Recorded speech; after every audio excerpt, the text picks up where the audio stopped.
about creating an army. It was about building an entire defense structure. She talked about forming a liberation army, a navy, an air force, and even special squads. It's the kind of plan that sounds like it's straight out of a political thriller, but this is very real.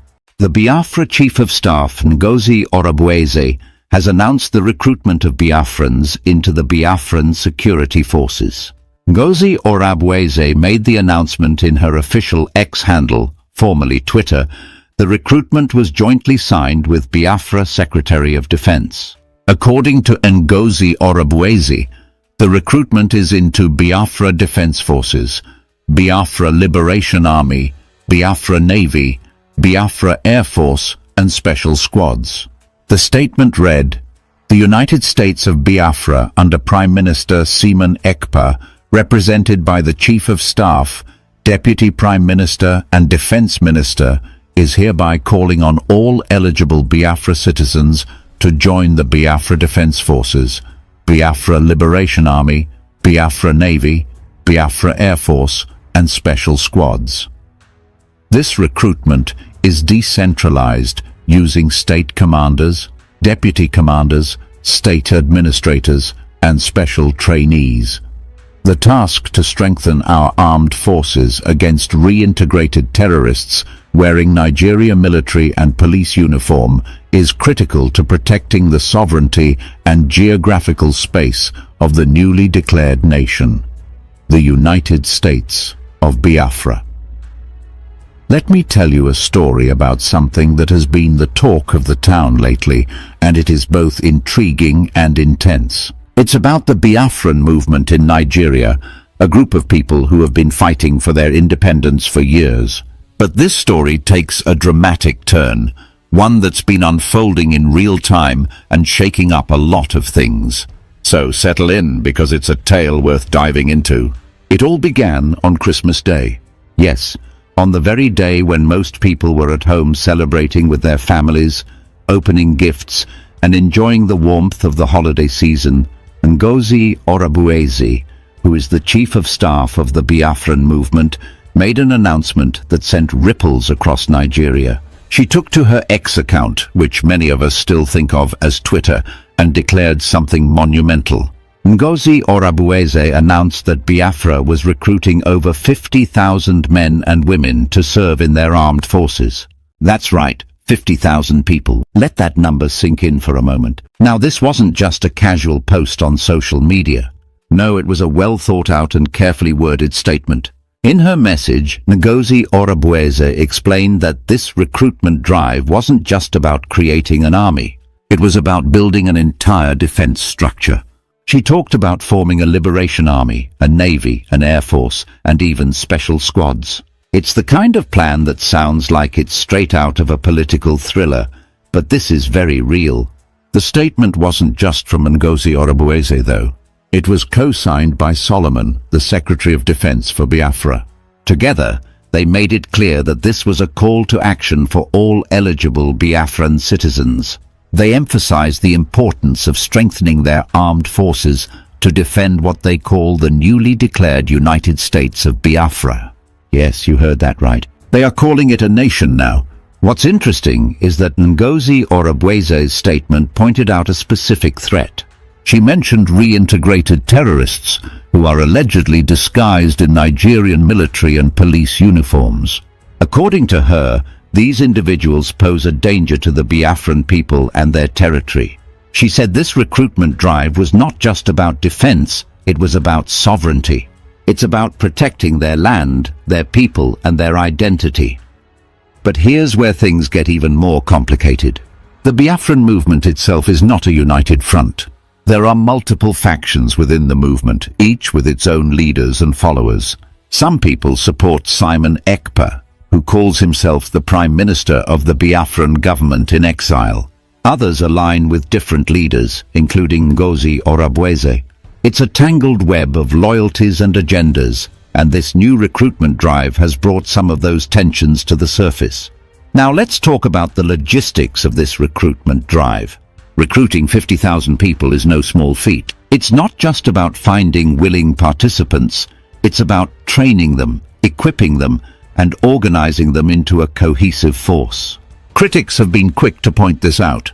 They're asking questions like, where are the resources going to come from? And how are they going to manage such a large force? Some are even skeptical about whether this is a realistic goal or just a symbolic gesture. And then there's the Nigerian army. Reports suggest that over 12,000 soldiers have fled the southeast region of Nigeria in fear of escalating conflicts. Imagine that. The idea of a growing Biafran force has clearly struck a nerve, and it's causing a lot of uncertainty within the ranks of the Nigerian military. It's not hard to see why. If this recruitment drive succeeds, it could significantly shift the balance of power in the region. But let's not forget about the civilians, the everyday people who are just trying to live their lives amidst all this turmoil. For them, this isn't just a political or military issue, it's a matter of safety and survival. Many of them are tired of being caught in the middle of these conflicts, tired of living in fear, and tired of not knowing what the future holds. For the supporters of the Biafran movement, though, this recruitment drive represents hope. They see it as a step toward achieving their dream of independence. They believe they are fighting for a cause that is bigger than themselves, a cause rooted in the belief that Nigeria, as it stands, is a failed state. It's a sentiment that resonates with many Nigerians, even those who aren't part of the Biafran movement. The frustrations with corruption, poverty, and lack of opportunities are widespread, and they've left a lot of people yearning for change. But change is never easy, is it? It requires unity, strategy, and a clear vision. And that's where the Biafran movement faces its biggest challenge. The internal divisions within the movement could undermine everything they're trying to achieve. The question is, can they rise above these divisions and work together? Or will these cracks in their foundation prove too wide to bridge? As we watch this story unfold, it's clear that this isn't just about Biafra versus Nigeria. It's about identity. It's about sovereignty. And it's about the lengths people will go to for what they believe is right. It's a story of hope and heartbreak, of courage and controversy. And no matter where you stand on the issue, it's a story that's far from over. So, what do you think? Is this the beginning of a new chapter for Biafra? Or is it just another twist in a long and complicated history? Only time will tell, but one thing is certain. This is a story that has captured the attention of people far and wide. And it's one we'll be talking about for a long time to come.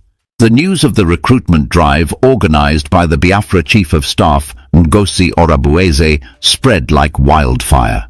It was a tale that sent shockwaves through the Nigerian army and beyond.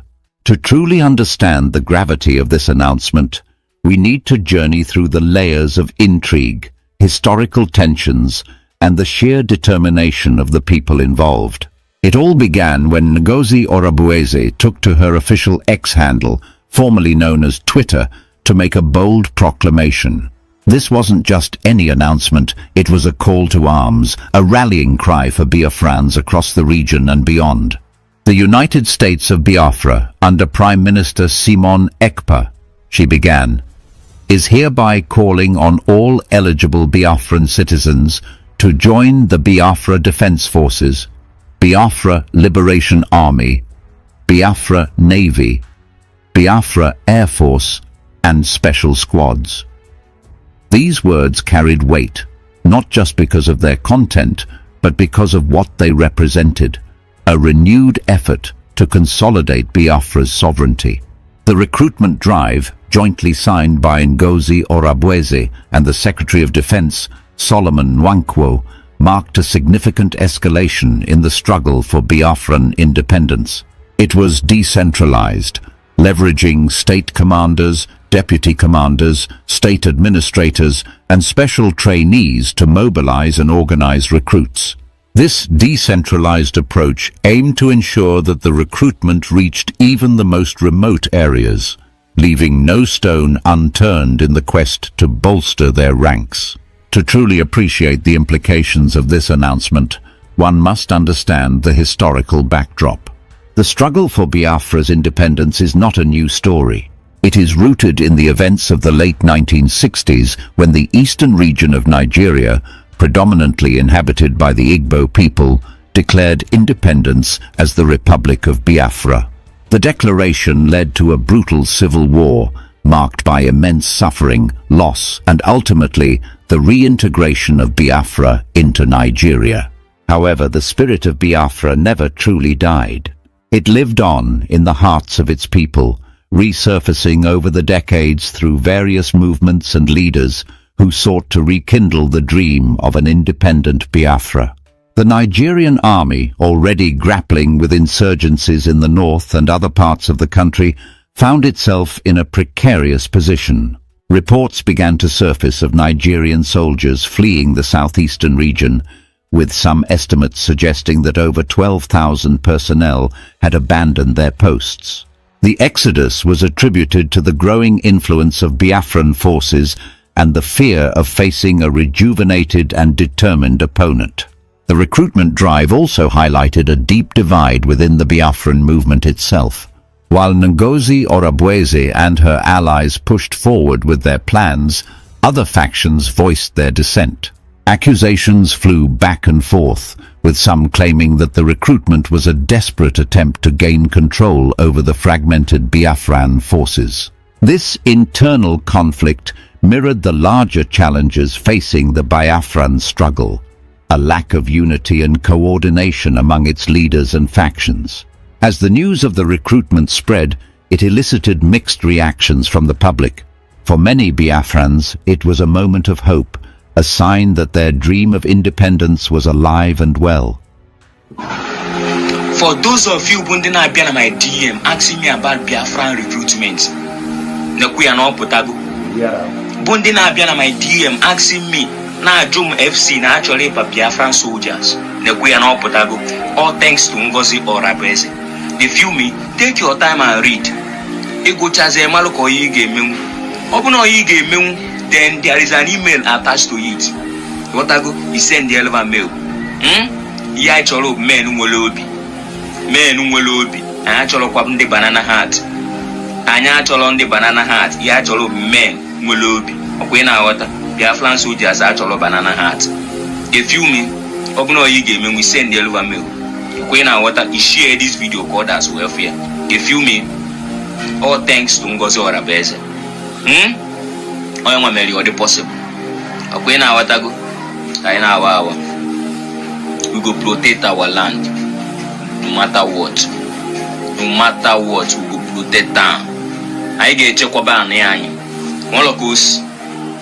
They feel me? Good. So I'm using this opportunity to warn the criminal element that are calling our people, few of our men on ground, asking them, what do you have? How many things do you have? How many sticks you have? And wanting that individual to stop. If he doesn't stop, he will get the wrath of Biafra very, very soon. If you are working for Biafra under the leadership of His Excellency Simon F., under the leadership of the United States of Biafra, you must follow the instruction of the United States of Biafra Secretary of Defense, Solomon Nkwocha. Anything you do outside that, you are inviting the wrath of Biafra against you, and you will get it. That is a promise. If you go against the Biafra Defense Department at this point, you are doing yourself a very big danger and harm. And I wouldn't want anybody to be in harm's way. I do not want anybody to be in danger way. But we are running a government. And that government is there to protect me and you. That government is there to protect all of us. That government is there to protect Biafrans from the hand of the terrorist state of Nigeria. That government is there to protect our land, our geographical location, our land, all our geographical area of Biafra land. That is what this United States of Biafra government is for. That government is there to ensure that all our international allies recognize us, peacefully or forcefully move Nigerian terrorist state away from Biafra land. That is what this government is doing. Biafra government, Biafra defense is not after any individual. If you have been working and following our Prime Minister, Simon Ekpa, reach out to the Biafra Defense Secretary to continue the job you have been doing for Biafra. That is the only way that Biafrans will believe that you are working for them. Anything outside that means you are against the government of Obatobia, you are against the government of Biafra. And if you want to wage war against the United States of Biafra, I promise you, you will never succeed. You will never succeed.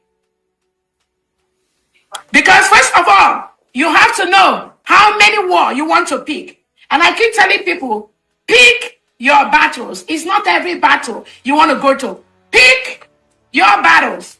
And if you know that your battle is to defeat the terrorist state of Nigeria, to defeat the Nigerian military wearing their uniform in Biafra land, Nigerian Fulani terrorists that are disguised as Biafrans, if you want to fight that battle, Zoom, then you must reach out to the Biafra Defense Department and get your name in the list, get the position you have been occupying before, continue to do what you do under the leadership of Obatobie, and continue to let Biafrans appreciate you. You have the opportunity to do that from today. From today. Assuming you've been deceived in the past, you were confused, you don't know where to go, somebody is confusing you. After today, you have a choice to ensure that you go back and follow and do what Obatobie has instructed you to be doing for Biafrans. If you don't want to do that, then you are on your own.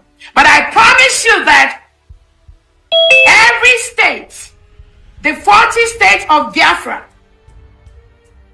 they will continue to do what Obatobie has instructed them to do, which is protecting their land, defending our men and women, defending us from the terrorists that come to take over our land.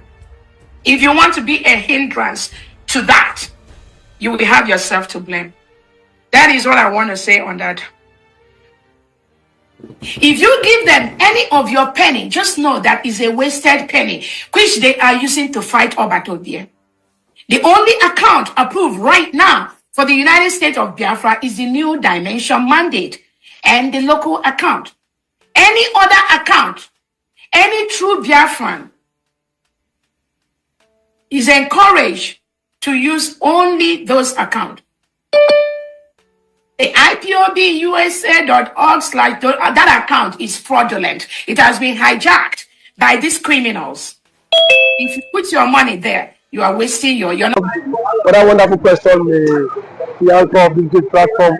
First and foremost, I want to say, someone has come out to say, or has outlined countless times that he said that the Nigerian government cannot win Biafra with a barrel of gun for the second time. Now when he said that, see, Nigerian government cannot win Biafra with a barrel of gun, it means that nobody needs to die for them to exit Nigeria. Now, Ojoku fought Biafra in a different dimension. Now, nnamdikanu did it via his own dimension. So Kpai is taking it globally. And now, we've seen world body recognize Biafra. We've seen the UN and then some other global body have come out to endorse the Biafra struggle. So kudos to him, it is a plus. Some persons have come out to say that Samonekpa should be discredited, the likes of Resigned and that of the Southeastern governors. But my question is that you said Samonekpa should not be taken serious. Then who should be taken serious? The government who is not willing to protect our people? Is it the people who have refused to speak up when the Igbo man has been marginalized in the country? Is it the same governors who have become tools in the hands of their Fulani master. So for you to even have a character like Samonepa and nnamdikanu to have come out to say enough is enough, that we are tired of this contraption called one Nigerians. It shows that these people have this mindset that see they can no longer be the slave. So for him to have even gone as far as to hire lobbyists that will speak on behalf of Biafra in the world in the UN summit, to me it's a plus, and that alone the voice of Biafrans will be heard globally, and the voice of an Igbo man is also being heard globally. Now let me take it back the line. When Southern Sudan and Kpai Sudan wanted parted ways, nobody killed each other, nobody go through the route of violence. It was done amicably. So Samonepa is doing it amicably for him to convince world leaders that this thing is possible, and why the government of the day, the present government of Nigeria, are not seeing it that way. Thank you. You can also Should the government, should the Nigerian government be worried about this? why would they be worried? The same people have sent assassins to kill Samonepa. Now only he has escaped. So see, one thing about it is that the government of the day, they are panicking. There's panic. You know what it is now? For a particular tribe, for a major tribe to exit your country, you know how an Igbo man is. You know the investment of an Igbo man is in the country. Now imagine if